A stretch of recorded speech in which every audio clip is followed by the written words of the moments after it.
여러분 안녕하십니까. 12월 17일 화요일 프레스룸 라이브의 구경호입니다. 자, 윤 대통령에 대한 탄핵 심판이 시작된 가운데 수사도 빠른 속도로 진행이 되고 있습니다. 계엄 관련 주요 피의자들이 잇따라 구속되고 있는데 자, 검찰 특별수사본부에 나가 있는 취재기자 연결하도록 하겠습니다. 자, 현지호 기자. 자, 먼저 검찰이 오늘 포고령 1호를 발표한 박안수 전 계엄 사령관에 대한 구속영장 실질 심사를 한다고요? 네, 그렇습니다. 12.3 비상계엄 선포 당시 계엄 사령관을 지냈던 박안수 육군 참모총장의 구속 여부가 오늘 결정됩니다. 오전 10시부터 중앙지역 군사법원에서 영장 실질 심사가 열리고 있는데요. 바로 직전 박 총장이 심사를 포기하겠다는 뜻을 법원 측에 밝힌 것으로 알려졌습니다. 검찰 특별수사본부는 박 총장에 대해 구속영장을 청구하면서 내란 중요임무 종사 등 혐의를 적시했습니다. 박 총장은 계엄사령관 임명 직후 모든 정치활동을 금지하는 내용을 담은 계엄 포고령 1호를 발표하는 등 계엄 과정에 적극 가담한 혐의를 받습니다. 앞서 김용현 전 국방부 장관과 여인영 방첩사령관, 곽종근 특수전사령관, 이진우 수도방위 사령관 등 계엄 관련 주요 군 관계자들이 잇따라 구속된 만큼 박 총장 역시 구속영장이 발부될 가능성이 높습니다. 네, 이제 다음 단계는 내란 수괴로 지목되는 윤석열 대통령일 것 같은데 자, 검찰이 2차 소환 통보를 했다고요? 네, 그렇습니다. 검찰은 어제 윤 대통령에게 오는 21일까지 검찰청으로 와서 조사를 받으라고 출석 요구서를 보냈습니다. 앞서 지난 15일 검찰의 첫 소환 통보에 대해서는 윤 대통령 측이 변호인 선임 등을 이유로 거절한 것으로 알려졌는데요. 어제 윤 대통령의 검찰 선배인 김홍일 전 방송통신위원장 등이 참여하는 변호인단이 꾸려진 만큼 이번에는 소환 조사를 거부할 명분이 없을 것으로 보입니다. 다만 윤 대통령이 앞서 대국민 담화에서 비상계엄 선포가 사법심사의 대상이 아니라고 주장한 만큼 수사 과정에서 협조하지 않을 가능성도 있습니다.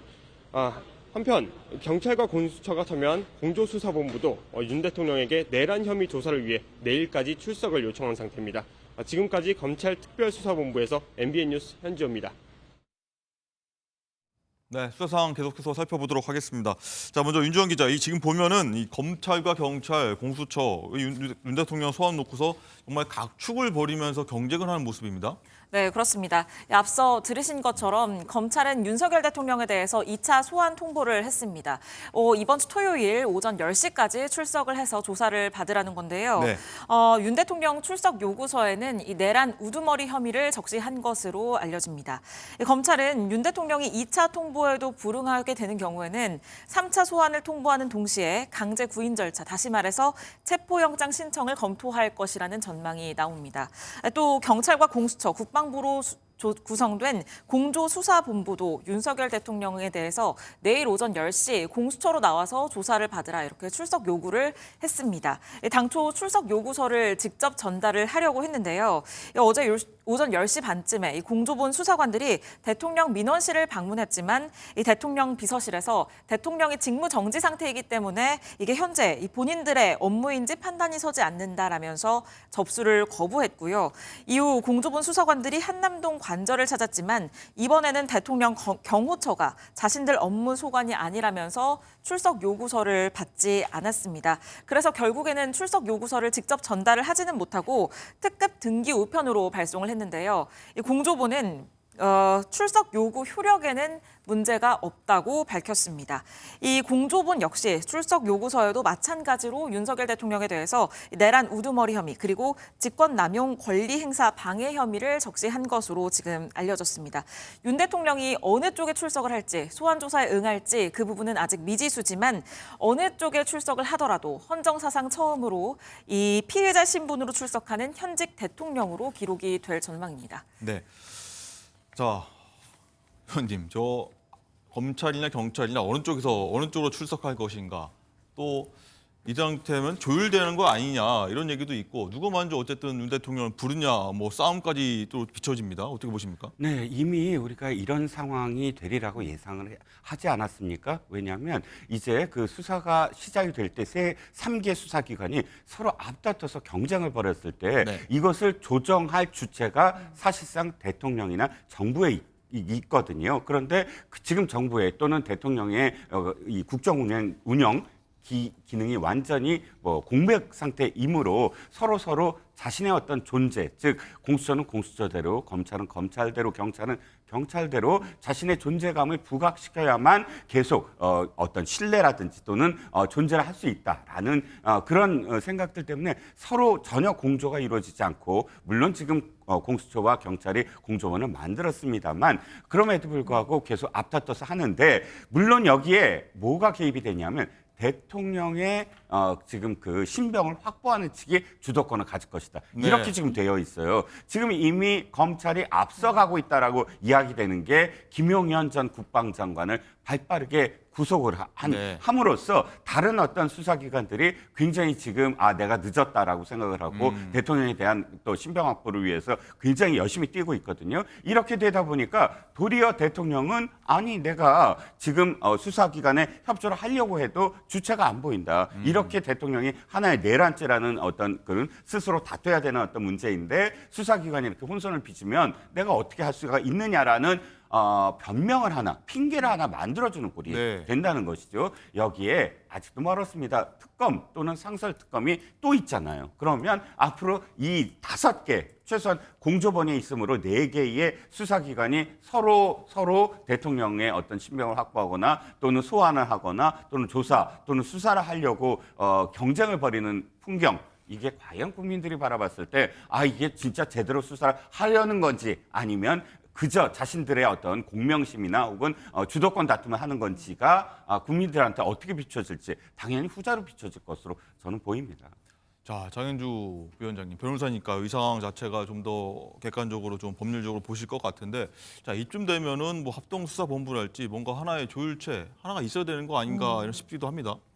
그렇죠. 그렇기 때문에 국민들 입장에서는 사실상 특검이 더 필요하지 않느냐라는 명분이 더 생길 거라고 생각합니다. 이미 특검법이 통과가 됐고 이 법안이 시행이 된다라고 한다면 특검 구성이 빠르면 일주일 안에도 가능한 상황이기 때문에요. 빠르다면 12월 안에는 좀 본격적으로 특검이 구성돼서 1월부터는 이 모든 수사를 다 특검에서 한 번에 할 수 있지 않을까라는 기대도 나오기도 합니다. 네. 그런데 지금 상황에서는 검경 그리고 공수처까지 특히 이제 경찰과 공수처는 이제 공조본을 이루어서 함께 수사를 하고 있는데요. 사실상 그러니까 수사 속도에 굉장히 경쟁이 붙고 있는 상황이라고 볼 수밖에 없습니다. 그런데 사실 저는 검찰이 굉장히 이 수사에 적극적으로 또 신속하게 임하고 있는 모습이 좀 생경하기도 합니다. 이건 국민들께서도 그렇게 생각하시는 분들 많으실 것 같은데요. 사실 윤석열 정부의 그러니까 이 살아있는 권력에 대해서 그동안 검찰이 어떻게 수사를 했는지에 대해서 돌이켜본다라고 한다면 지금 상황에 적극적으로 대통령의 신병을 확보하겠다라는 취지의 이야기들이 좀 납득하기 어려운 부분들도 있거든요. 아시다시피 김건희 여사에 대한 수사에 있어서는 사실상 검찰청으로 소환도 못하고 제3의 장소에서 휴대폰도 맡기고 황제 조사를 했다. 이런 이야기 나오지 않았었습니까? 당시에 검찰이 살아있는 권력에 대해서도 제대로 수사를 했더라면 지금 이러한 사태까지 왔겠느냐라는 국민들의 질타도 분명히 있습니다. 그런 상황에서 이 정권이 뭔가 이 대통령이 힘이 빠지는 것 같으니까 이제 이렇게 신속하게 수사하고 대통령을 피의자 소환하는 모습 국민들이 보시기에는 검찰의 수사가 과연 공정한 것인지에 대해서 저는 의심할 수도 있다라고 생각됩니다. 그렇기 때문에 저는 일단은 특검이 도입되기 전까지는 경찰을 중심으로 한 공조본에서 신속하게 수사를 하고 그 이후에는 빠르게 특검을 구성해서 특검으로 모든 기록을 이첩해야 된다고 생각합니다. 네. 어쨌든 선택권은 아이러니하게도 윤 대통령에게 주어졌는데, 그럼 이 실장님, 윤 네. 대통령은 검찰로 가는 게 맞다고 보십니까? 경찰로 가는 게 맞다고 판단할 것 같습니까? 아니, 검찰과 경찰의 선택이라는 게 저는 있을 수 없다고 봐요. 그것이 그렇다고 해서 검찰에 가는 것이 옳다, 경찰에 가는 것이 옳다가 아니라 대통령으로서는 지금 이것이 다툼의 여지가 없다라고 지금 이야기하고 있고, 또 변호인은 나는 이제 꾸리게 되면 그런 식의 어떤 선택이 그걸 하지 않는 어떤 논리를 펴면서 전체적으로 상황을 좀 관리할 것 같아요. 당장 그러니까 소환 조사를 요구하는데 소환 조사를 받게 되면 검찰 같은 경우 김용현 전 국방장관을 바로 소환해서 긴급 체포로 가지 않았습니까? 이건 제가 뭐 대통령의 어떤 그 다툼을 뭐 옹호한다거나 이런 뜻이 아니라 네. 지금의 어떤 과정들이 아까도 말씀을 드렸지만 공정하고 투명하고 또 누구나 고개를 끄덕일 수 있는 과정을 겪는 것이냐, 아니면 지금의 어떤 상황들, 국민들이 분노하고 있고 계엄에 대해서 지금 여론이 지금 굉장히 안 좋고 이런 것들을 편승을 해서 어떤 과정들을 그냥 생략해버리고 그대로 뭐 신병을 확보하고 빨리 무엇인가를 내고 이렇게 된다면 나중에 그러니까 좀 더 사람들이 가라앉고 흥분이 가라앉고 이 상황을 전체적으로 좀 냉정하게 바라봤을 때 정당성에 또 문제가 생기거든요. 그러니까 지금 빨리 급하게 무엇이든 결과를 내겠다. 이런 식의 어떤 수사기관들의 경쟁에 대통령실 측에서 바로바로 무엇을 응할 거냐? 저는 전체적으로는 좀 특검도 나온다고 하시고 또 상설특검도 바로 나오고 하면 지금은 상황을 좀 더 관리하면서 전체적인 어떤 이 수사기관이 일원화되는 것을 그때까지는 좀 지켜볼 상황이 아닌가 싶습니다. 네. 자, 장윤주 부위원장님. 일단은 윤 대통령이 출석 요구에 계속 불응하면은 경찰이든 검찰이든 이제 강제적으로 신병 확보할 수 있다. 이런 얘기 나오는데 이게 가능한 겁니까? 그러니까 일반적으로요. 사실 이제 소환 요청을 했을 때 이것에 계속해서 응하지 않는다라고 한다면 체포 영장을 청구할 수 있는 구실이 됩니다. 그러니까 체포 영장은 소환 요청에 대해서 계속해서 불응한다라고 한다면 법원에 체포 영장을 청구해서 발부받아서 집행하는 형식으로 이루어지거든요. 그렇기 때문에 지금 수사기관에서 특히 검찰에서 1회 소환을 통보했으나 그것에 불응했다라는 사실까지 밝히고 있다는 것은 사실상 앞으로 대통령이 계속해서 이 소환에 불응하게 된다라고 한다면 체포영장까지도 검토하겠다라는 취지가 저는 읽힙니다. 그렇기 때문에 수사기관으로서는 일단은 지금은 소환 요청을 해보고 오지 않는다라고 한다면 이것이 계속된다라고 한다면 체포영장 청구까지도 검토를 하고 있다라고 봐야 될 것 같고요. 만약에 체포영장을 청구를 했을 때 발부가 된다라고 한다면 사실 대통령에 대해서도 지금 체포영장을 집행해서 신병을 확보하는 것까지도 수사기관은 그 가능성 염두하고 있다고 보입니다. 네. 어쨌든 윤 대통령 탄핵 심판 일정도 속속 잡히고 있는데 자, 일단 현재는 다른 심판보다도 최우선적으로 처리하겠다 이렇게 밝힌 상황인데 자, 윤정 기자 일단은 재판 준비하는 윤 대통령이 변호인단 구성을 거의 뭐 마무리한 것 같은데 자, 대표로 김홍일 전 방통위원장을 이제 선임했다 이렇게 알려지고 있어요. 네, 지금 확정된 변호사는 2명 정도인 것으로 전해지는데요. 먼저 김홍일 이 전 방송통신위원장이 이 변호를 맡기로 했습니다. 네. 윤 대통령의 검찰 선배인데요. 2009년 대검찰청 중앙수사부장 시절 윤 대통령의 직속 상관이었고요. 네. 대선 당시 윤석열 캠프에서 일을 했던 바도 있고 또 취임 후에는 국민권익위원장 그리고 그렇죠. 방송통신위원장을 연이어 맡는 등 이 각별한 관계인 것으로 잘 알려져 있었습니다. 올해 7월에 방통위원장을 자진 사퇴한 뒤에는 법무법인 세종에서 일을 했었는데 최근 사직 의사를 전달한 것으로 전해집니다. 또 특수통으로 불리는 대구 고검장 출신 윤갑근 변호사도 김 전 위원장과 함께 이 변호를 맡을 것으로 지금 전해지는데요. 윤 변호사는 윤 대통령이 박근혜 정부와 대립해서 이 대구 고검으로 좌천됐을 당시에 함께 근무했던 인연이 있습니다. 또 박근혜 전 대통령 탄핵 당시 헌법재판소의 재판관 주심이었던 강일원 전 재판관이 유력한 물망에 네. 오르기도 했는데요. 그런데 본인은 변호를 맡지 않겠다라고 고사를 한 내용이 전해지고 있습니다. 윤 대통령 변호인단은 아직은 내부 입장을 정리 중인 상황이다. 그러면서 정리된 입장을 가급적이면 빠르게 밝히겠다라고 밝혔거든요. 오늘 내일 중에는 입장 전달이 있을 것으로 보입니다. 네. 자, 김홍일 전 방통위원장이 윤 대통령과 인연이 깊은데 자, 어떤 인물이었는지 또 어떤 얘기를 했었는지 한번 목소리 듣고 오겠습니다.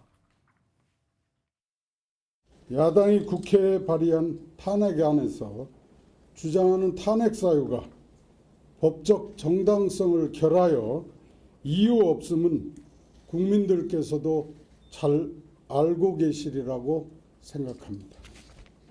헌법재판소의 최종적인 법적 판단을 구하려는 것보다는 오히려 저에 대한 직무정지를 통하여 방통위의 운영을 마비시키고자 하는 정치적인 목적이라고 생각합니다.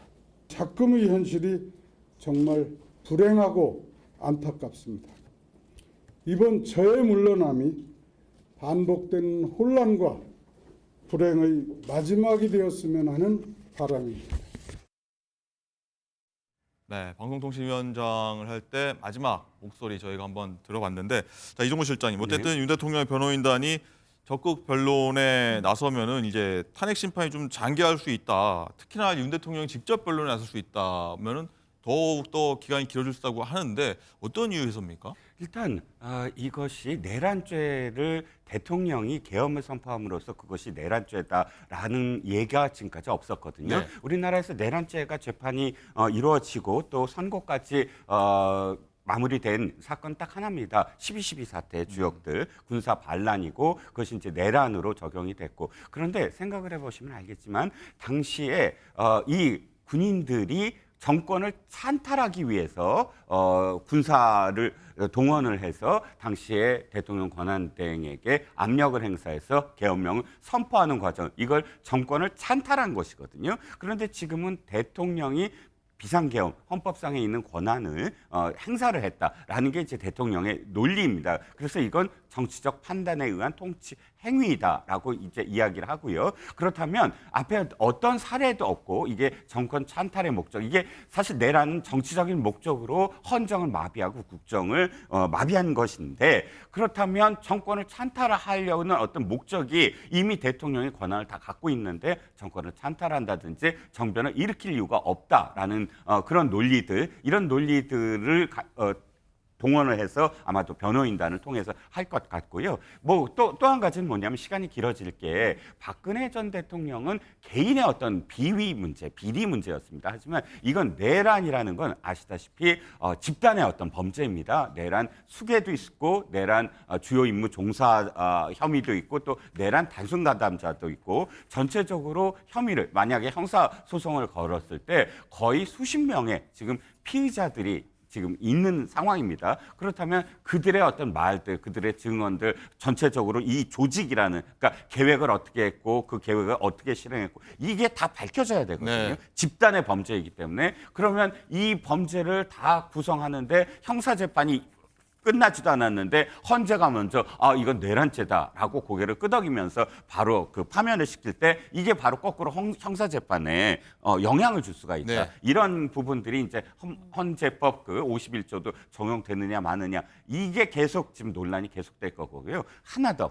두 번째 질문에 짧게 답을 하면 네. 대통령이 물론 법조인입니다. 그래서 스스로 나서서 변론을 할 가능성이 대단히 높아 보이는데, 저는 좀 우려되는 게 대통령이 사실 자신이 비상계엄을 통해 선포함으로써 이 모든 일들이 시작이 됐다면 대통령은 지금 피청구인으로서 사실 조금 더 겸허하게 상황을 받아들여야 되는데, 지금 그 헌재 그 과정 속에서 대통령이 직접 자신을 변론하는 모습을 보였을 때 그 이야기에 그 변론에 어떤 옳고 그름의 문제가 아니라 태도에 대한 문제, 이렇게 헌법재판관들이나 국민들이 바라봤을 때 아니 자신이 일으킨 걸 자신이 저런 논리로 스스로 나서서 변론을 하고 있다? 이것이 태도의 측면에서 꼭 그 좋은 방향으로만 갈 거냐? 그렇지 않은 부분도 있다. 그건 좀 우려스러운 어떤 시각도 분명히 존재한다는 말씀드리고 싶습니다. 네.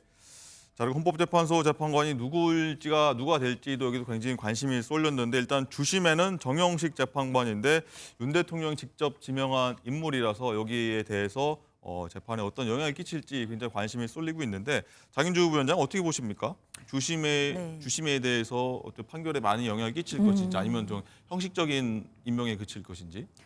글쎄요, 일단 주심 같은 경우에는 원래 비공개가 원칙이긴 한데 이게 공개가 되긴 했습니다. 그리고 이제 자동 배정으로 이제 무작위로 돌아가는 것이기 때문에 이것 자체에 큰 의미가 있을 것이라고 생각하지는 않습니다. 게다가 이제 주심이라는 분은 사실 뭐 평의를 하거나 할 때 이런 부분들을 절차를 진행하거나 관련돼서 뭐 결정문에 초안을 작성하는 정도의 일은 하지만 탄핵 심판, 그것도 대통령에 대한 탄핵 심판의 경우에는 재판관들이 당연히 모두 다 참여를 합니다. 네. 따라서 뭐 주심이 누구냐에 따라서 이 어떤 판결 결정의 방향이라든지 속도라든지 이런 데 영향을 준다라고 보기는 어려울 것 같거든요.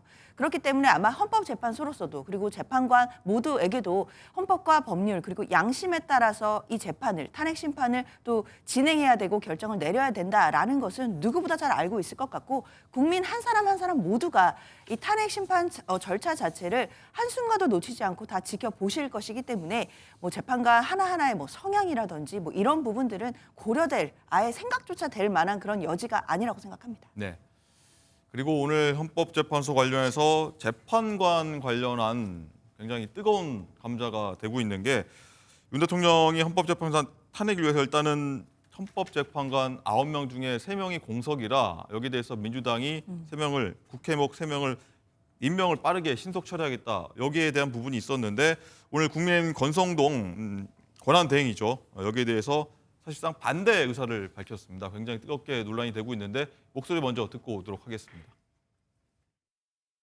민주당이 헌법재판관 국회 추천목 3인을 올해 안에 임명하겠다고 공언했습니다. 결론부터 말하자면 대통령 권한대행은 대통령 고리 시에는 헌법재판관을 임명할 수 있지만 대통령 직무정지 시에는 임명할 수 없다고 봐야 합니다.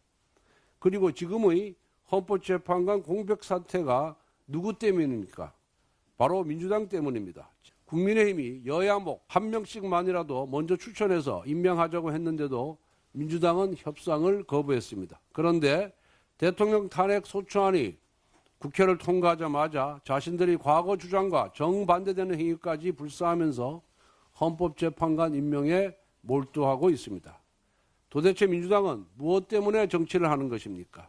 탄핵하려고 정치하는 것입니까?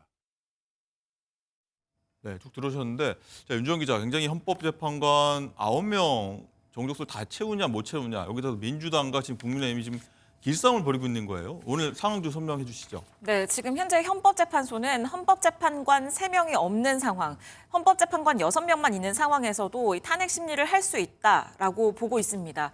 그런데 이렇게 되면 헌법재판관 6명이 만장일치를 해야만 파면 혹은 기각이 결정이 됩니다. 네. 아니, 그렇기 때문에 지금 국민의힘 쪽에서는 지금 6명 체제로 계속 가는 것이 조금 더 유리한 상황이고 민주당의 입장에서는 3명을 좀 더 빨리 임명을 해서 한 명이라도 더. 네, 한두 명의 반대가 나오더라도 이 그 헌법 탄핵 소추안이 인용이 될 수 네. 있도록 하는 것이 지금 민주당으로서는 중요한 일입니다. 그렇기 때문에 민주당은 당장 국회 몫으로 되어 있는 헌법재판관 후보자 3명에 대해서 다음 주 월요일, 화요일 인사청문회를 진행을 하고 그리고 그 다음 주에 본회의에서 바로 통과를 시키겠다라고 얘기를 하고 있는 상황이거든요. 그런데 여기에 대해서 지금 권성동 원내대표가 제동을 걸고 나섰습니다. 먼저 첫 번째로 얘기를 한 이유는 바로 이겁니다.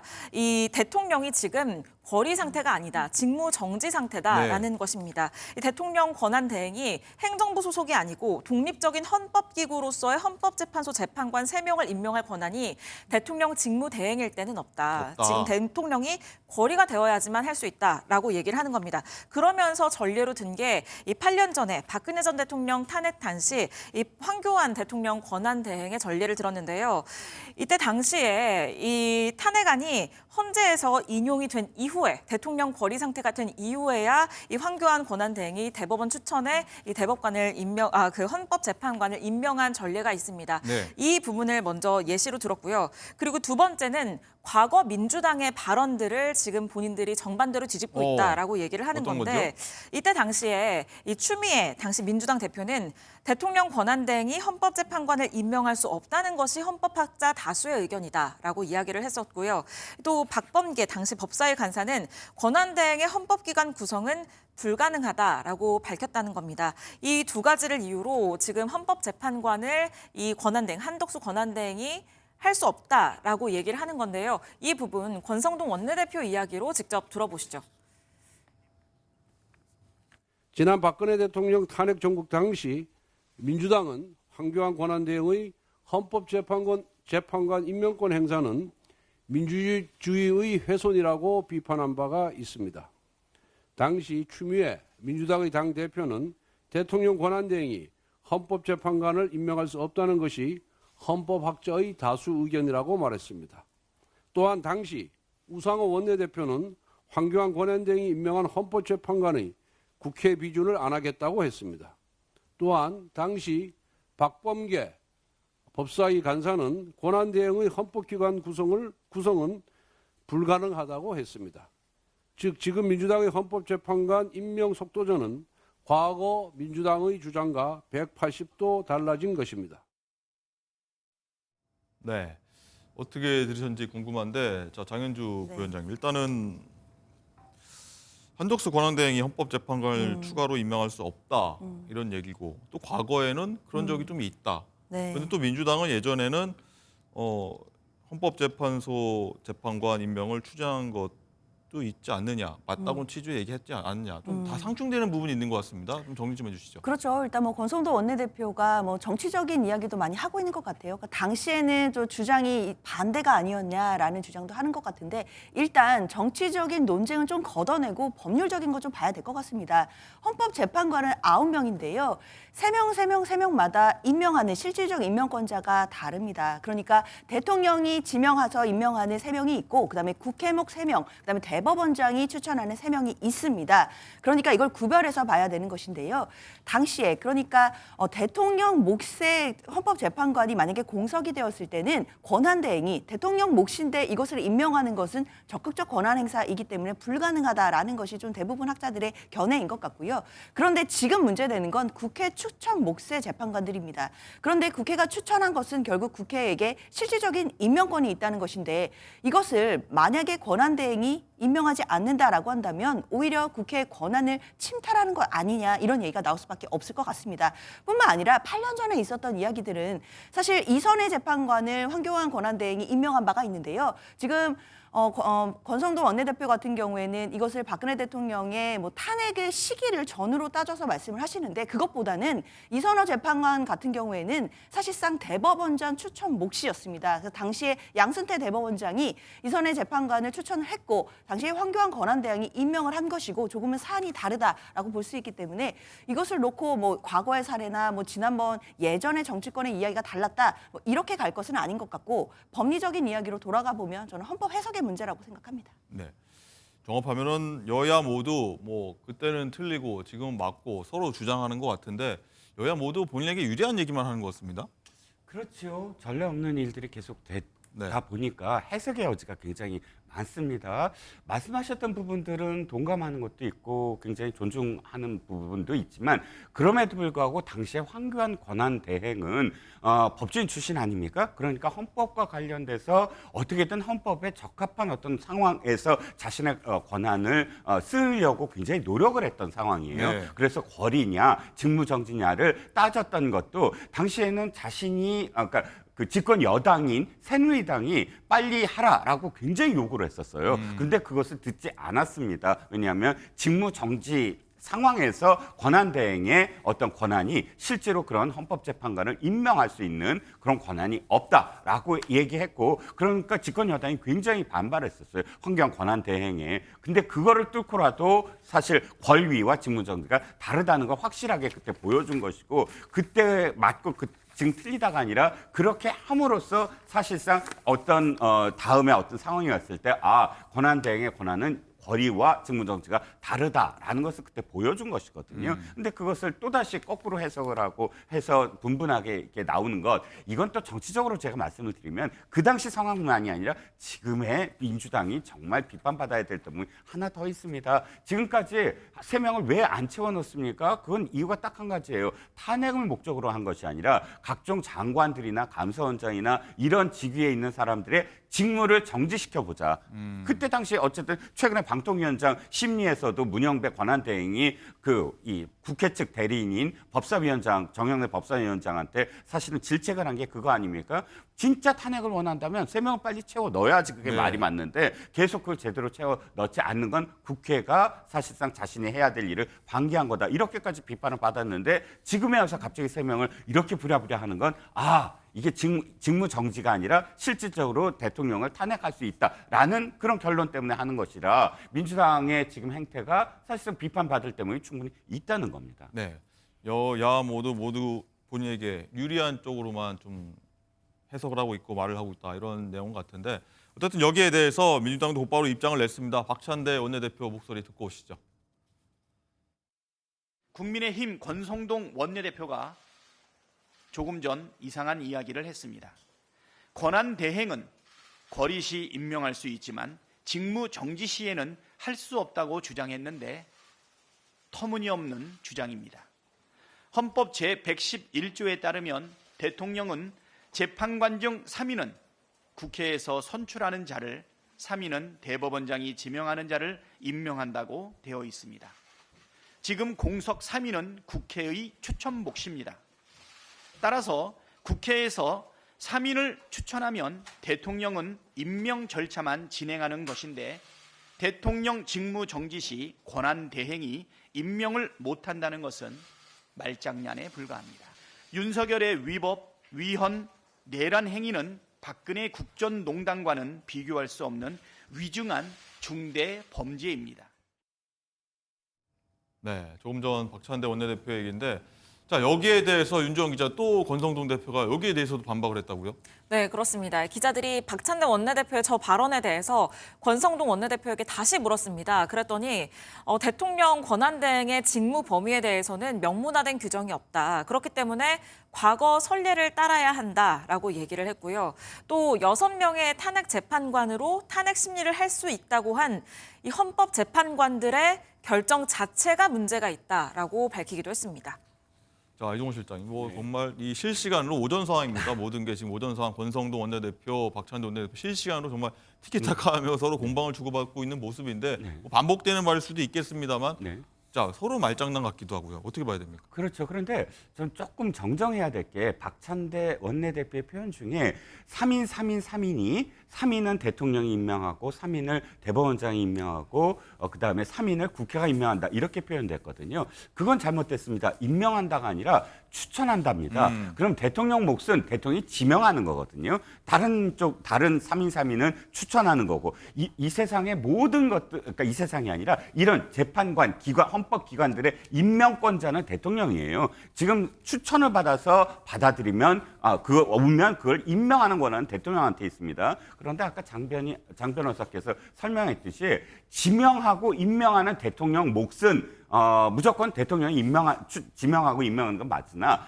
다른 3인에 관련돼서 한 번도 대통령이 거부한 적이 없다. 그러니까 대법원장이 추천한 3인이나 국회가 추천한 3인을 지금 임명권자가 있다고 해서 내가 임명권이 있다고 해서 대통령이 그 전에 이 사람은 되고 이 사람이 안 된다라고 하지 않았던 건 이건 형식적 임명권이다. 이렇게 지금 해석을 하는 일부 헌법학자들이 있더라고요. 그걸 기반으로 해서 그러니까 이 지금 3인도 무조건 받아야 된다. 이것인데 아까 권성동 원내대표가 문제 제기한 건 지금 그러니까 심판을 빨리 하자 안 하자가 아니라 실제로 이런 부분들에 대해서 사실 해석의 여지가 있고 공론회장에서 이야기를 해야 된다고 저는 생각을 하거든요. 네. 왜? 선례가 없기 때문에 당연히 위에서 그 전에 황교안 권한대행이 어떻게 했느냐를 또 봐야 되고 네. 근데 지금 박찬대 원내대표는 탄핵을 심판하기 위해서 빨리 해야 된다. 이건 정치적 논리라는 거죠. 그러니까 이 부분은 뭐 시간을 늘리거나 뭐 빨리 하거나의 문제가 아니라 앞으로도 혹시나 있을 이런 부분들의 이런 또 다른 되풀이 될 수 있는 부분에 대해서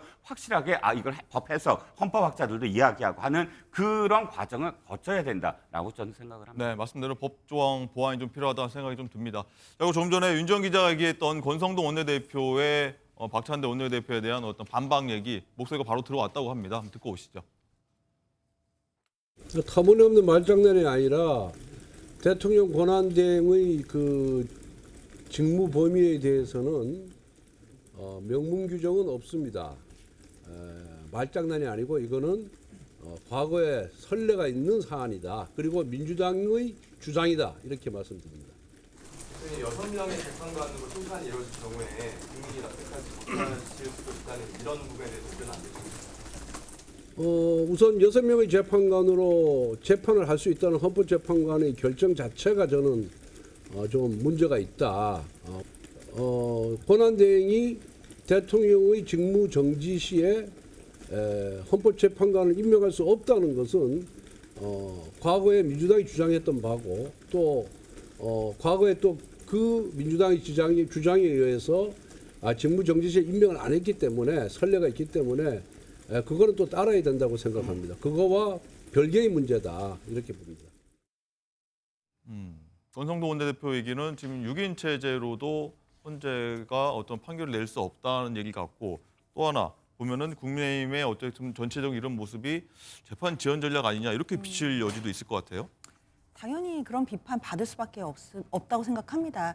사실 헌법재판관을 권한대행이 임명할 수 있느냐 없느냐의 문제는 뭐 앞으로도 계속된 논쟁이 될 수 있겠지만 그래도 앞서 말씀드린 것처럼 당시 8년 전에도 황교안 권한대행이 이선의 재판관을 임명한 사례가 있습니다. 그 사례가 분명히 대법원장 추천 몫이었기 때문에 임명이 됐던 것으로 이제 해석하는 견해들이 많기 때문에 이 사례를 비추어 본다라고 한다면 지금 한덕수 권한대행이 임명을 못할 바도 없거든요. 특히 이제 국회가 추천한 몫이라고 한다면 국회에게 실질적인 인사권이 있는 것이고 그것을 만약에 권한대행이 임명하지 않고 둔다라고 한다면 그것 자체가 책임 방기로 볼 수도 있기 때문에 현상을 유지해야 된다라고 하는 권한대행의 어떤 실질이나 어떤 그런 속성을 생각해 봤을 때는 임명이 꼭 필요한 것 아닌가라는 생각이 듭니다.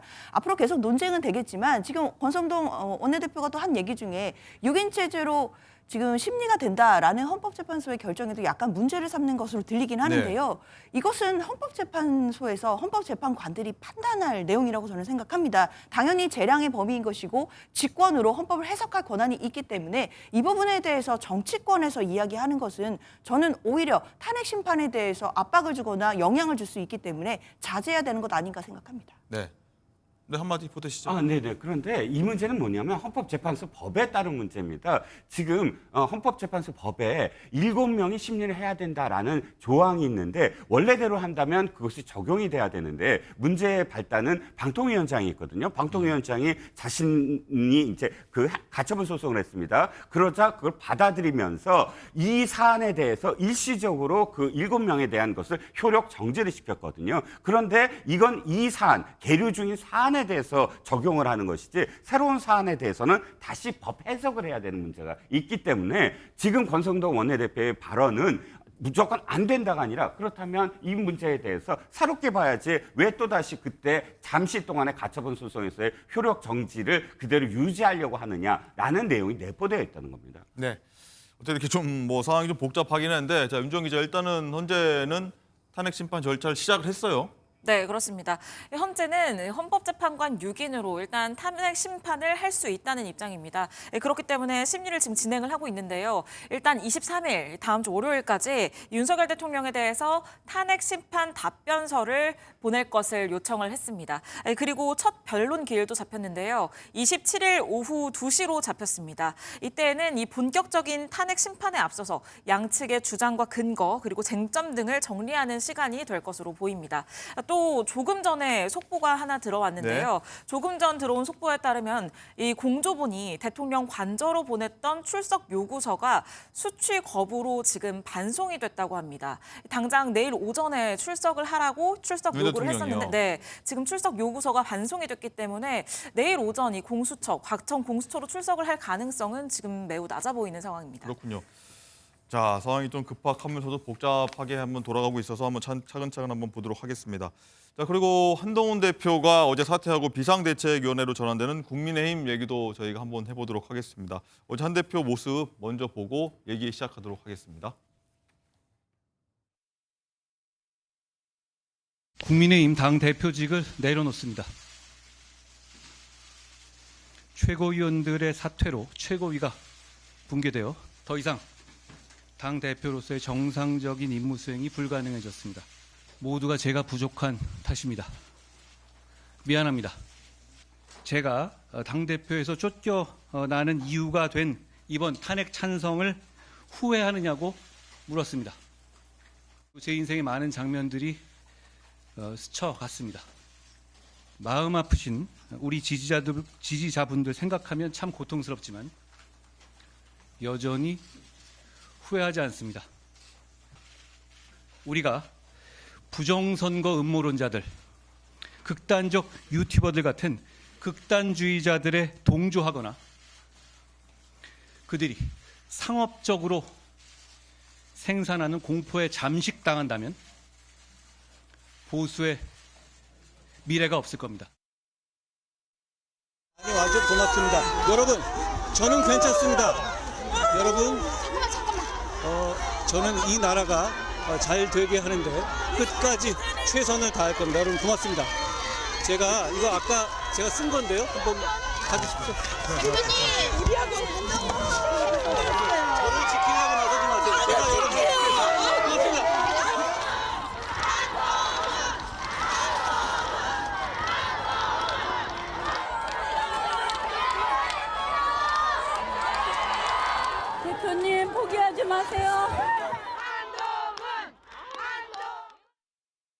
네, 한동훈 대표가 어제 사퇴 기자회견 직후에 지지자들이 뭐 우는 듯한 목소리 좀 들을 수 있었는데, 자, 뭐 곧장 한 대표가 SNS에 뭐 그동안의 자신들의 어떤 입장과 발표들을 쭉 적었습니다.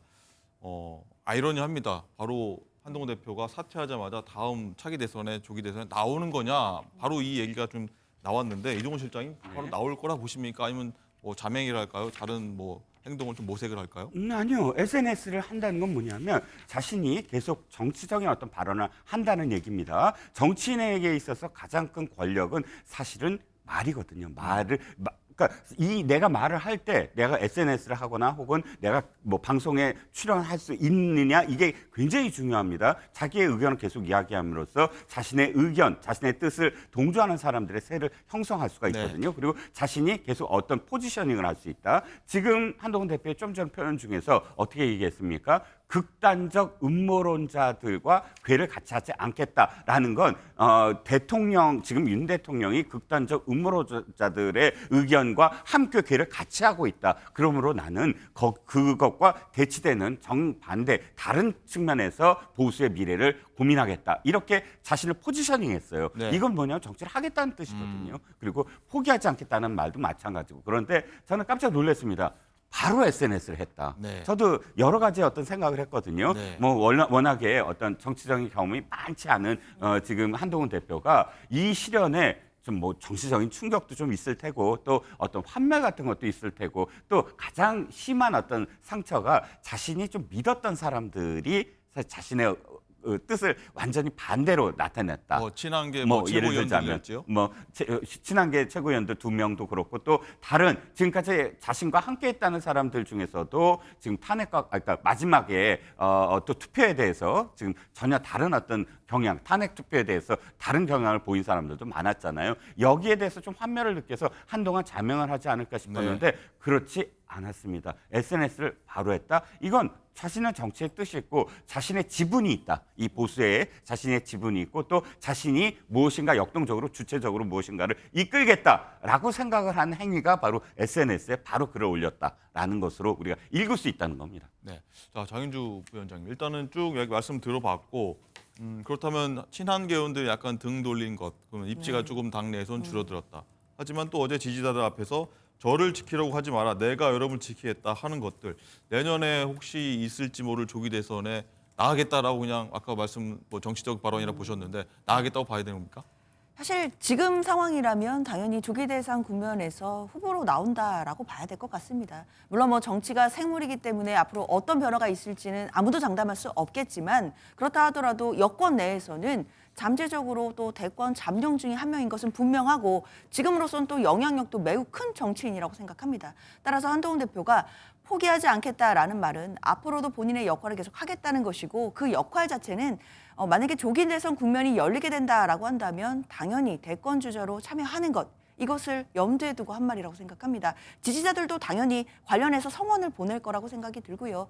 앞으로 한동훈 대표가 만약에 조기 대선 국면에서 대권 주자로서의 행보를 생각하고 있다라고 한다면 지금 일단 잠시 숨고르기를 하겠지만, 그 숨고르기 과정에서 본인의 세를 꾸린다든지 아니면 뭐 대선을 염두에 두고 국민들에게 계속 메시지를 낸다든지 이런 식으로의 행보를 계속할 가능성이 높지 않겠나 생각됩니다. 네.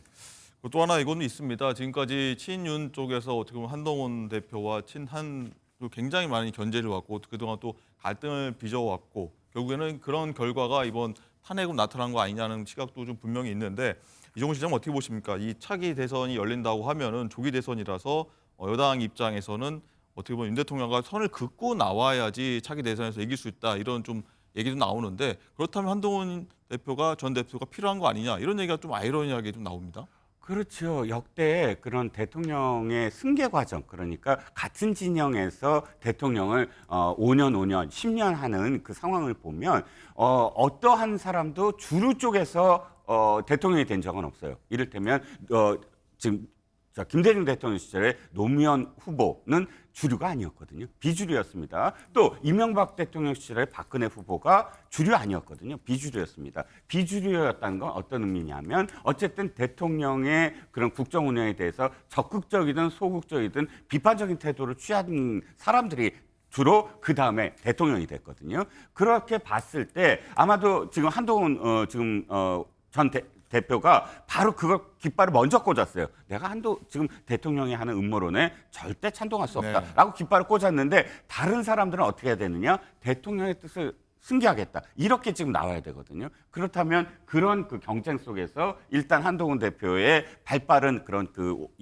워딩들이 상당히 유리해 보이는 건 사실이죠. 네, 어쨌든 화면에 나갔습니다만 의미심장한 넥타이까지 메고 나와서 차기 대선에 정치적 행보를 이어가겠다는 좀 의지도 엿볼 수가 있었습니다. 보시는 화면입니다. 알겠습니다. 자, 다음은요. 전국 주도권을 쥐고 나가려는 민주당 상황 보도록 하겠습니다. 국회로 바로 가보겠습니다. 정태훈 기자. 자, 민주당이 오늘 오전 원내대책회의를 열었는데 자, 주요 발언들, 주요 내용들 어떤 거였습니까? 네, 정부와 여당을 향한 강한 발언들이 쏟아진 가운데 민주당은 대통령 탄핵 심판을 담당하는 사법부에도 경고를 날렸습니다. 윤 대통령이 임명한 정영식 헌법재판관이 주심으로 배정된 부분을 지적했는데요. 최근 임명한 박선영 진실화해위원장이 정재판관의 처형이라는 점을 문제 삼으며 탄핵 심판의 공정성이 의심된다는 문제 제기입니다. 이어 공정성 확보를 위해 헌법재판소가 현 6인 체제가 아닌 9인 체제로 심판이 이루어져야 한다고 강조하며 여당을 압박했습니다. 관련해 국민의힘에서는 대통령 직무정지 상태에서는 권한대행이 헌재재판관 임명을 할 수 없다고 말했는데 이에 대한 강한 반발도 나왔습니다. 국회에서 추천하면 권한대행은 임명만 하면 되는 위치라며 쏘아붙인 겁니다. 국민의힘은 구질구질한 절차 지연 작전을 포기하고 인사청문회 일정 협의에 서둘러 응하기 바랍니다. 민주당은 또 일부 법안들에 대한 거부권 행사 전망이 나오자 국회가 통과시킨 법안들에 대한 거부권 행사는 안 된다며 한덕수 권한대행을 재차 압박하기도 했습니다. 이재명 대표는 내일 국민의힘을 임시로 이끄는 권성동 원내대표를 만나는데 자, 어떤 얘기를 준비 중입니까?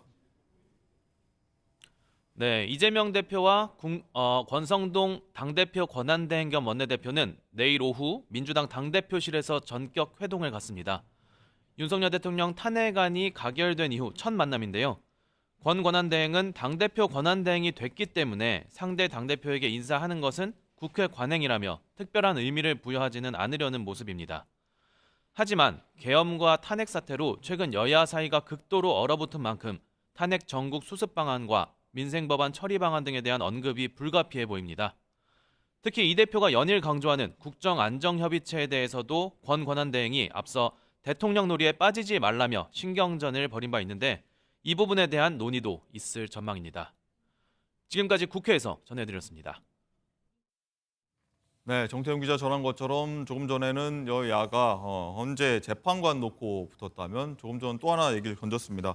거부권 행사를 두고서 한덕수 권한대행의 거부권 행사를 하지 말라는 게 일단은 민주당의 입장인데, 근데 이종훈 실장님, 여야가 전국 수습반 놓고 굉장히 주도권 싸움이 팽팽하게 진행 중인데 네네. 거부권을 두고서 또 하나 더 붙었습니다. 그렇습니다. 아까도 지금 헌법재판관의 임명과 관련해서도 예를 들었지만 이것도 예가 있습니다. 네. 고건 권한대행이 노무현 대통령 당시 거부권을 2번 행사한 적이 있습니다. 그러면 그것에 준한다면 이번에도 거부권 행사가 전혀 권한이 없다라고 이야기할 수는 없는 것이고요. 그 다음에 저는 민주당이 국정협의체를 하자 그러면서 굉장히 무엇일까 국정에 대해서 협조하는 것처럼 이야기하지만 진짜 국정에 대해서 협조하려면 쟁점 법안을 지금은 보류해야 된다는 겁니다. 지금까지 굉장히 쟁점으로서 부딪혀 왔는데 첨예하게 부딪힌 그런 법안들을 굳이 대통령의 지금 직무정지가 된 상태에서 밀어붙여서 통과시키겠다? 근데 그게 협조적인 어떤 태도냐는 겁니다. 내용을 보면 정말 반인권법적인 내용이 있어요. 증언감정법 개정안 같은 경우는 그야말로 무소불위의 법안입니다. 그러니까 국가기밀이든 아니면 기업기밀이든 무조건 내놔 그러면 내놔야 되는 이런 식의 완전히 헌법에도 배치되는 그런 법들을 쟁점 법안 아닙니까? 이게 민생과 관련이 있습니까? 아니에요. 그런데 이런 거 거부권 행사하지 마. 이렇게 되면 앞으로 지금까지 문제가 됐던 이재명 대표의 입법과 관련된 사법 리스크에 관련된 새로운 입법 개정안도 다 통과시키겠다라는 것이거든요. 저는 진짜 민주당이 수권 정당으로서 보이고 싶다면 쟁점 법안들은 보류하셔라라고 말씀을 드리고 싶습니다. 네. 쟁점 법안들 윤정 기자 어떤 것도 있었습니까? 양복법 등 뭐 여러 가지가 있지 않습니까? 네, 그렇습니다. 야당이 주도로 처리한 양곡관리법 등 이른바 농업4법, 그리고 국회법, 또 국회 증언 감정법이 있는데요. 이 한 권한대행이 지난해 3월 대국민담화에서 특히 양곡법에 대해서는 시장 원리를 거스르는 포퓰리즘 정책이라면서 대통령에게 거부권 행사를 건의를 하기도 했었습니다. 그렇기 때문에 이번에 직접 거부권을 행사를 할 수도 있다라는 관측이 있지만 일단 오늘은 거부권을 행사를 하지 않았고요. 다만 이게 거부권 시한이 21일까지이기 때문에 이번 주 중으로는 이걸 어떻게 할지에 대해서 입장을 밝힐 것으로 보입니다. 또 아직 정부로 이송이 되지는 않았지만 지금 논란의 여지가 있는 것이 또 이 국회를 통과한 내란 특검법 그리고 김건희 여사 특검법이거든요. 그렇죠. 이것에 대해서도 이르면 이달 말에 거부권을 행사할지 이걸 선택을 해야 되는 시점이 다가올 것으로 보입니다. 네. 자, 장윤주 부위원장님. 일단은 이런 상황은 윤 대통령이 갖고 왔던 기조를 한덕수 총리가 권한 대행이죠. 계속 이어갈지 이어간다면 거부권 행사고 또 거부권 행사 안 한다고 하면은 야당과 어떤 얘기를 해보겠다, 계속 쭉 해나가겠다 이런 의지도 읽혀질 텐데 굉장히 딜레마, 뭐라고 되게 고민이 많을 것 같습니다.